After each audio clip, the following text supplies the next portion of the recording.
Back in the mid-90s, Xena, Warrior Princess felt like a TV phenomenon. It brought together historical fantasy, magical action, and a hefty dose of cheese. As a spin-off from Hercules, The Legendary Journeys, it helped cement Lucy Lawless's career. Hercules, The Legendary Journeys was equally popular and was known for its fun and unapologetic charm. Again, it brought mythological adventures and lighthearted fun, which was like a breath of fresh air when TV was riddled with crime and thrillers. Now, these two shows kick-started the careers of many famous actresses, and even if that did not happen for a few others, the two shows knew how to cast women who could deliver a line, throw a punch, and look absolutely fabulous all at once. So, without further ado, let's dive into the top 20 ultra-beautiful women who graced these shows. But before we go into our explanation, we have a very small request. If you like our content, please support us by subscribing to our channel. This is a small click for you, but for us, it means a lot. Thank you. Let's begin.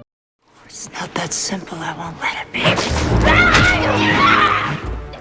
Lucy Lawless, Xena. Back in the 80s and early 90s, Lucy Lawless was a guest star in various TV shows, but her break came after an audition for Liza in Hercules and the Amazon Women. She later returned in Hercules, The Legendary Journeys as Lila. However, her major breakthrough was landing the role of Xena, a part initially given to Vanessa Angel. Due to Vanessa's illness, Lucy stepped in, and the rest is history. Xena's character was a hit, and after just 3 episodes on Hercules, Xena got her own show, Xena, Warrior Princess, which ran for 6 seasons and even managed to outlast its parent series. Despite her status and the love she received from fans, Lucy recently admitted she didn't enjoy the intense action scenes on Xena, Warrior Princess, but she powered through, which only goes on to show her professionalism. Ironically, Lucy became a staple in the fantasy action genre, with roles like Deanna Beers, aka Cylon No. 3 in Battlestar Galactica, and Lucretia in Spartacus, Blood and Sand. She even starred as Ruby in Ash vs. Evil Dead from 2015 to 2018, which was likely due to her connections with Sam Raimi and Bruce Campbell from her Xena days. Needless to say, Lucy is a terrific fantasy actress and has starred in other period shows like Spartacus. She is even big on charity and Greenpeace causes, so much so that she got arrested in New Zealand for trying to stop a shell vessel for going to the Arctic for an oil exploration mission.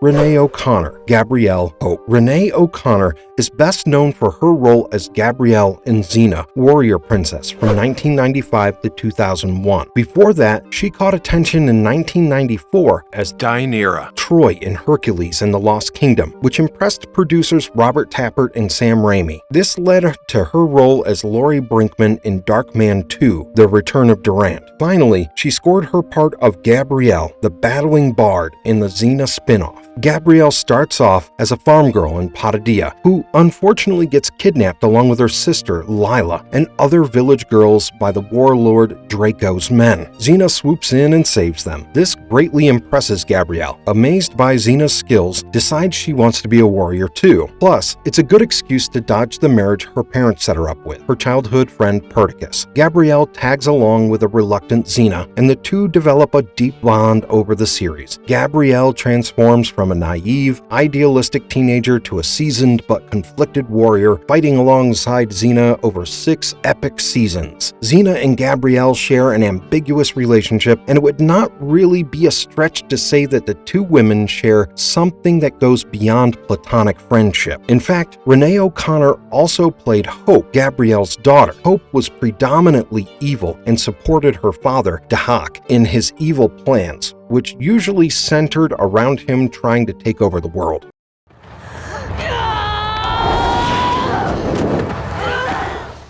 Adrienne Wilkinson. Adrienne Wilkinson is best known for her role as Livia or Eve, Xena's daughter, who is sometimes a warrior and sometimes a saint daughter. Also known as the messenger of Eli and the former bringer of twilight, Eve had a recurring role on the show. To be precise, she appeared in 10 episodes. As Xena's daughter and Solon's younger sister, Eve, too, is full of wonders, which started taking shape from the moment she took birth. In fact, her birth itself was quite a mystery. Xena's surprise pregnancy in Animal Attraction was later explained as Callisto's doing, who put life in Xena to make up for their past conflicts. Just before Eve's birth, the fates prophesied she'd be the end of the Olympian gods. Zeus tried to kill her to prevent this, but Hercules and Hera joined forces to take him down instead, which caused chaos among the gods. Needless to say, the Olympians made multiple attempts on Eve's life. In a bid to protect Eve, Xena and Gabrielle faked their deaths, and Eve was raised by the Romans. Naturally, she adopted the ruthless persona of Livia, the bitch of Rome. She became a terror who slaughtered Eli's followers and anyone in her way, and even got engaged to Octavius, the Roman emperor. Interestingly, at this time, she's having an affair with Ares, who trained her just like he did Xena. So Ares dated the mother as well as the daughter, living the dream, I'd say. Anyway, Adrienne Wilkinson is still active as an actor and is quite often sought for her voice. Chariot, Xena.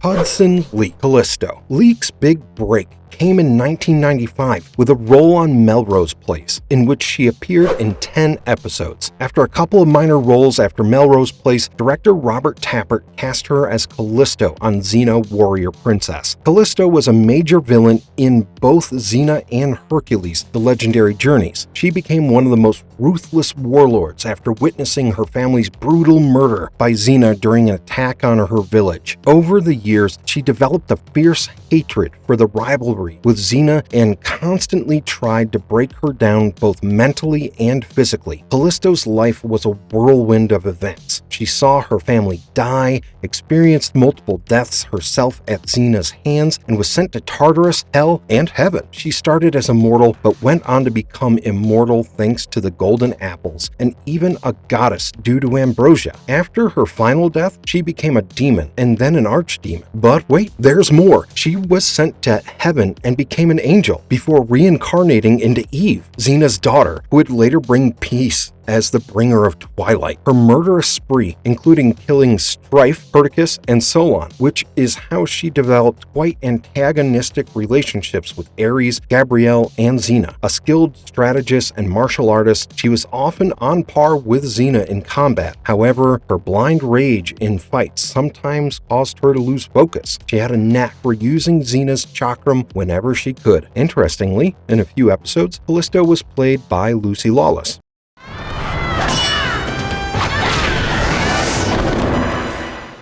Paris Jefferson, Athena. Paris Jefferson had quite a career in TV and film. For her performance in Sunset Contract, she won the Best Actress in the Leading Role Award in the 2018 British Independent Film Festival. But fans probably remember her best as Athena, the goddess of wisdom, warfare, and weaving in Xena Warrior Princess. Athena is unique among the Olympian gods because of her understanding and compassion, which is what earned her the love of mortals. She rarely clashed with Xena or Hercules because her worshippers were not humans. Oh yeah, she was mostly worshipped by paragons, and that's kind of the reason why humanity didn't need protection from her. As a goddess, Athena is precise, but because of this, she may at times appear as cold and calculative. Having said that, she's deeply serious about her divine duties and sticks to a paladin's honor code. Only when faced with the twilight does she consider bending these rules. While not closely tied to humanity, Athena isn't indifferent. She intervenes when necessary, but then again, she prefers subtle tactics over drastic measures. Even during her battles with Xena, Athena starts with subtlety and resorts to more severe methods only as a last resort. Alexandra Tidings, Aphrodite. Played by Alexandra Tidings, Aphrodite was the Greek goddess of love and dear daughter of Dion and Zeus, which also makes her Hercules' half-sister. Being the goddess of love and all that, she is not too against revealing herself. For instance, you could see her lingerie more often than not. Miss Tidings did fairly well in her role, which kind of depicted Aphrodite as a valley girl. In the show, her relationships with Hercules and Ares were the most unique. I'll tell you why. So she and Hercules were super tight, and she would often address him as Big Brother, despite being several years older than him. Of course, the term was a term of endearment and a result of Hercules' huge build. When Hercules started to loathe all the gods, he made an exception for Aphrodite, whom he loved as a sister. As for Ares, she was extremely close to him as well because of her unique relationship with him. You see, Ares was the god of war, and love and war must coexist in the right cosmic balance. When Ares stopped being a god, it affected Aphrodite so much that she kind of went insane.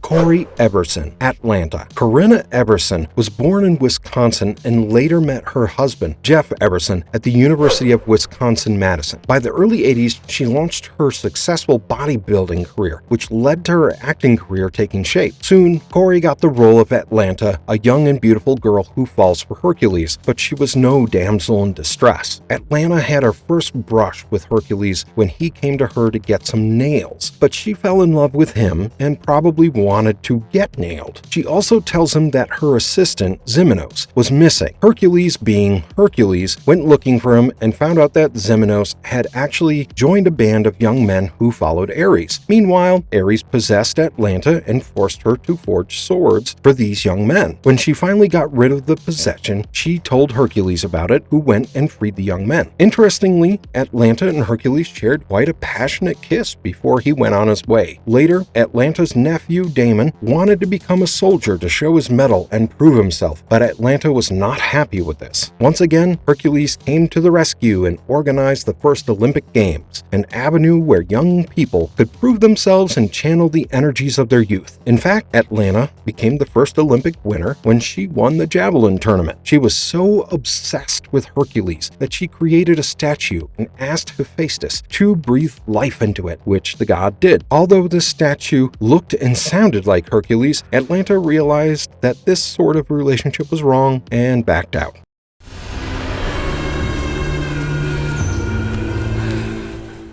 Danielle Cormack, Queen Epiphany. Another Kiwi beauty, Danielle Cormack did quite a few fine roles in both TV and movies before and after appearing as Queen Epiphany, the queen of the telechoir Amazons, when Gabrielle went absent. Of course, she appeared in both Hercules, the Legendary Journeys, as well as Xena, Warrior Princess. Although not very fond of Xena or Gabrielle, she developed a close bond with both of them and grew to love and respect the two women. Epiphany eventually uncovered that the differences between them were being caused by Crocus. Eventually, Epiphany married this centaur prince named Phantes, and the two even had a baby named Xenon. When Epiphany was murdered, Gabrielle avenged her death by killing Brutus.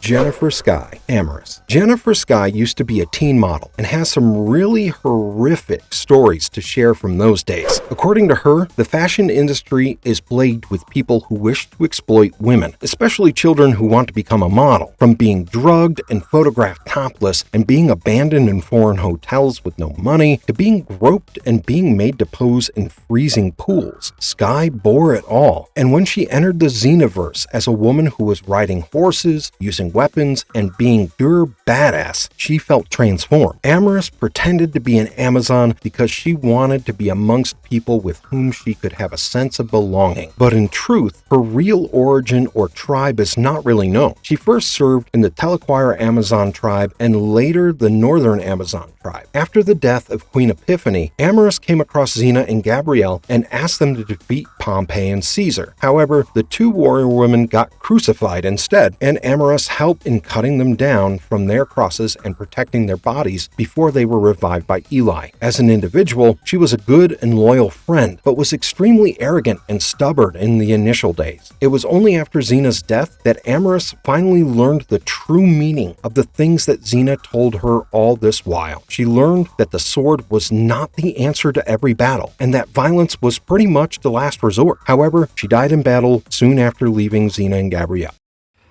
You don't know what I'm capable of. I'm gonna take you back to your...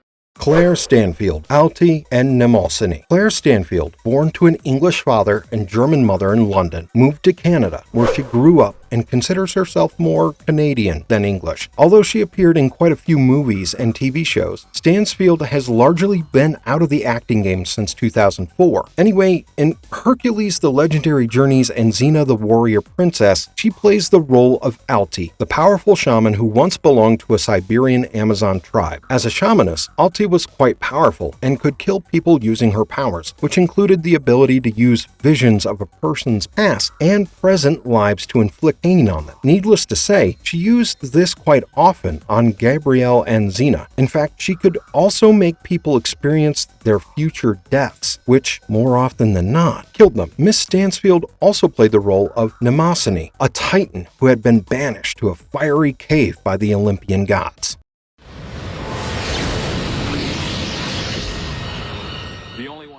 Meg Foster, Hera. Meg Foster was one of the most veteran actors on the sets of Hercules and Xena shows. She started her acting career in 1969 and is active even today, with loads of movie and TV roles under her name. I believe playing Hera came naturally to her and was one of the best casting choices that the two shows ever made. Marriage was sacred to Hera, so Zeus's many affairs drove her mad, especially his fling with the mortal Alchemy, which resulted in Hercules. From the moment Hercules was born, Hera threw every obstacle she could at him, trying to ruin his life. In fact, she wanted to outright kill him. Her first act was unleashing the Lernaean Hydra on Hercules and his friend Aeolus, but they managed to slay the beast. Later, when Hercules was captured by Hippolyta, Zeus visited and revealed that Hippolyta and her Amazons were Hera's minion. Things got heated when Hippolyta started falling for Hercules, and Hera was not pleased. Meanwhile, Hippolyta and the Amazons got tired of Hera's lies and hatred. Furious, Hera possessed Hippolyta and ordered the Amazons to destroy the village of Gargarentia. However, the Amazons couldn't bring themselves to destroy the men in their village. Hercules fought the possessed Hippolyta to save everyone. During the chaos, Pithys tried to help but got his throat slit by the possessed queen. Later, with Zeus's help, Hercules went back in time and stopped Hippolyta with siding with Hera in the first place. You may call her evil, but Meg Foster as Hera was a powerful character. Josephine Davison, Artemis Alexa. Played by Josephine Davison, Princess Alexa, the second-born daughter of King Ptolus of Alcenia, was a real piece of work. She killed her father and briefly stole the throne from her older sister, Princess Melissa, with the help from her lover, Actaeon, the Prime Minister of Lathia. Alexa was a ruthless killer and used the fist of Ptolus to murder countless innocent Lathians until Hercules and Aeolus stepped in to set things right and put Melissa back on the throne. Alexa was totally delusional and always claimed her brutal actions were for the greater good. In reality, she was all about power, someone who was willing to go to any lengths, including killing her own father and trying to sell her sister into slavery out of pure jealousy and spite. When that failed, she planned to kill her. She even held a grudge against Hercules for helping her father sign a treaty with a neighboring kingdom she despised, making her more than willing to kill him as revenge and to push her own war agenda. In the end, Princess Alexa's ruthless ambition and twisted sense of justice were her downfall, stopped by the heroics of Hercules and Aeolus. I owe you my life. That's not something I soon forget.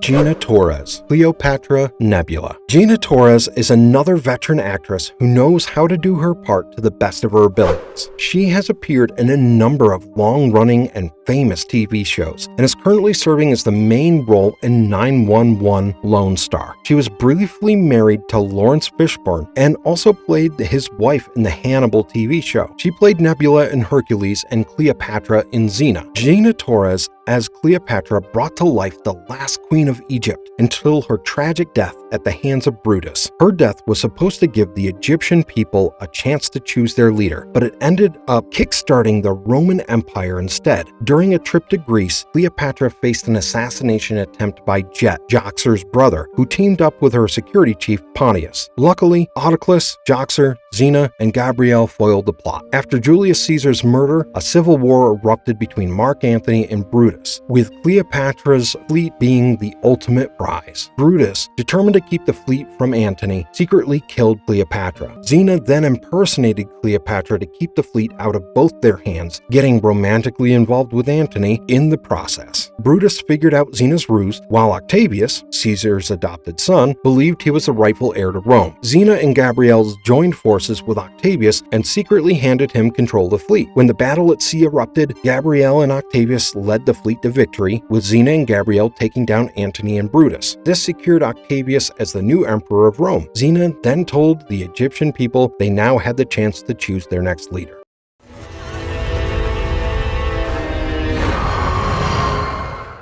Melinda Clarke, Velasca. From Days of Our Lives to Gotham, Miss Clarke has appeared in many amazing shows and even has 2 action figures based on her, one of which is for her role as Jessica Priest from Spawn, the movie, and the other for her role as Velasca from Xena. Velasca was basically the self-proclaimed goddess of chaos and former queen of the Telequire Amazons. Velasca temporarily took the throne after defeating and killing Melosa, her adoptive mother, and which was deemed fair combat. When Xena was killed, Gabrielle decided to return to the Amazons and claim her rightful place as queen, much to Velasca's annoyance. Later, Xena, in Gabrielle's body, and Velasca fought for Ambrosia, the nectar of the gods that could turn mortals into gods. Xena won, and Velasca was presumed dead. However, she had managed to eat a piece of ambrosia, transforming her into a goddess. Now with godly powers, Velasca was determined to kill Gabrielle for stealing her royalty. To stop her, Xena teamed up with Callisto, who grabbed some ambrosia and became a goddess to fight Velasca. In their final fight, Xena cleverly cut the bridge they were fighting on, which sent both goddesses plummeting into the river of lava.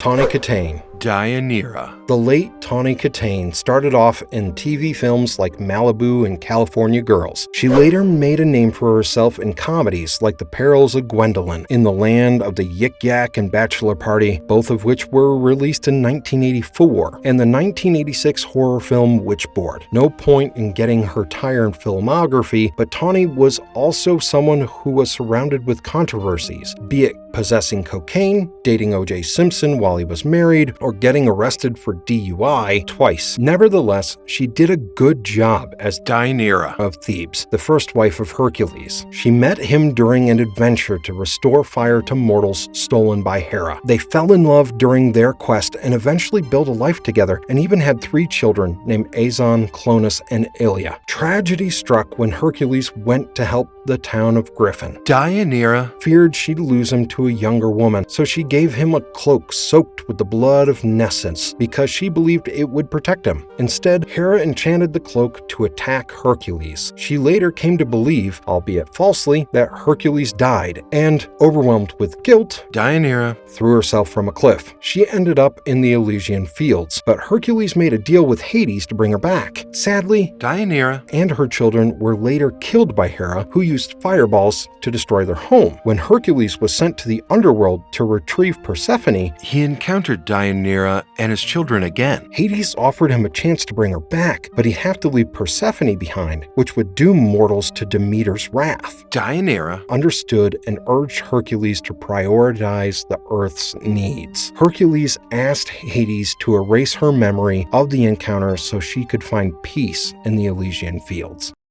Claudia Black, Cassandra. Claudia Black is an Australian actress and voice actress who's renowned for her roles as Aaron's son in Farscape and Vala Maldoran in Stargate SG-1. She also made waves as Sharon Shaza Montgomery in Pitch Black. Claudia also starred as Dr. Sabine Lammers in the miniseries Containment. On Hercules: The Legendary Journeys, she played Cassandra and appeared as Karina in the Xena Warrior Princess episode Lifeblood. Cassandra was an Atlantean who didn't buy into King Pantheus' love for technology and progress. Living outside Atlantis' capital, she was seen as an outsider and tended her father's garden. She had prophetic visions of Atlantis' destruction and a mysterious man saving. When Hercules washed ashore after his ship was wrecked by Pantheus' crystal wave weapon, Cassandra recognized him as the man from her dream. True to her visions, Hercules saved her during Atlantis' downfall. Later, Cassandra went to Athens to testify for Hercules during his trial by Spensius. In mythology, Cassandra was a Trojan princess cursed by Apollo to have her prophecies disbelieved. She was Hector and Paris' sister and the daughter of King Priam and Queen Hecuba. However, the show's Atlantean Cassandra doesn't seem to have ties to Apollo or an explanation for her vision. Jodie Dorday Solari. Unlike most other actresses appearing on this list, Jodie did not star in as many shows or films, but then again, she's a good actress. Her character Solari was a member of the Telequire Amazon tribe. She was a loyal friend to Gabrielle and Epiphany, especially during Velasquez's betrayal. Though not a major player, Solari was shown to be very close to Epiphany. When she was thrown into the dungeon for siding with Gabrielle and Epiphany against Velasquez, Autoclus used a pin from her bra to unlock the door. She was killed in a battle with the Romans, a fight that also claimed Epiphany's life. Sam Jenkins, Serena. Under her maiden name, Jenkins, Sam Sorbo played Serena on Hercules, The Legendary Journeys, where she became a recurring love interest for Hercules. She also starred as Dr. Caroline Eggert in the third season of Chicago Hope and appeared in movies like 20 Bucks and Ed and His Dead Mother. Serena was the last of the Golden Hinds and could transform between her hind form and a mortal. Ares rescued her when Zeus killed the rest of her kind because he feared that their blood could kill a god. Ares turned Serena into a mortal, and she served him until she met Hercules. Strangely, Hercules' touch didn't cause her to transform, and they fell in love, something that Ares did not like. Serena chose to stay human forever to marry Hercules, and that's how the Golden Hinds went extinct. In fact, Hercules had to give up his half-god strength for their marriage, but it was not all roses for the couple because during their honeymoon, strife entered Hercules' dreams and made him murder Serena in her sleep. Though Zeus restored Hercules' strength, he couldn't bring Serena back to life. Later, Hercules used the Chronos Stone to travel back in time, where he saw Zeus's genocide of the Golden Hinds and Ares turning Serena human. Ares suspected that Hercules sought Hind's blood and tried to kill Serena. However, Hercules saved her by making a deal with Ares. He thereby ensured that she would be entirely mortal. When Hercules returned to the present, he found Serena had married and had a daughter, but she didn't remember him. A happy ending, I'd say.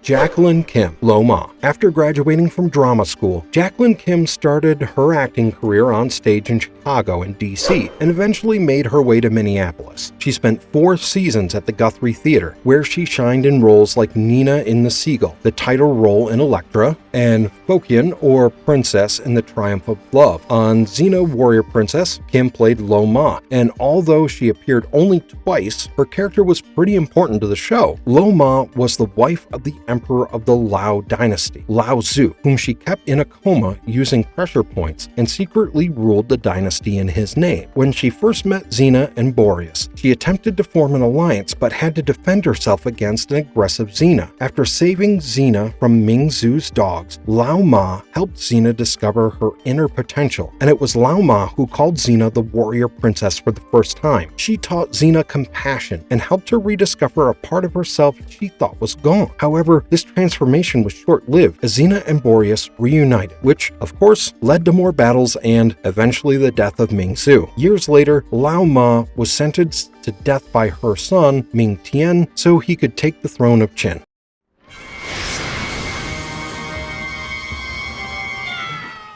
Megan Desmond, Discord. Megan Desmond is a talented Kiwi actress best known to American audiences as Discord, the hilarious and villainous goddess from Hercules and Xena. After leaving her hometown of Kaitaia at 16, Megan moved to Auckland to pursue acting. She studied at South Seas Film and Television School under David Coddington, and her first big break was on the popular New Zealand series Shortland Street, where she played troubled teenager Lulu Chatfield from 1994 to 1996. gigs. Megan's skills go beyond acting. She's adept at accents, speaks Japanese, and excels in sports like horseback riding and rollerblading. She also loves traveling, having visited Hawaii, Los Angeles, San Diego, and Mexico by the time she turned 19. After her stint on Shortland Street, she lived in Los Angeles for a while. Megan first appeared as Discord in the 1997 Xena episode The Deliverer, but she originally played the role in the young Hercules pilot. She continued to portray the goddess in numerous episodes of Hercules, Xena, and Young Hercules. In 2000, Discord's exit came in the Xena episode Motherhood, where she had her head cut off by Xena. Beyond acting, Megan has worked as an assistant to Ted Raimi on Xena in talent representation and has built a solid behind-the-scenes career. Her credits include work in the special effects department for the Chronicles of Narnia, The Lion, the Witch, and the Wardrobe, and in the art department for the New Zealand series Outrageous Fortune. Needless to say, the two shows had a lot of female talent between them, and while Hercules and Xena kickstarted the careers of a few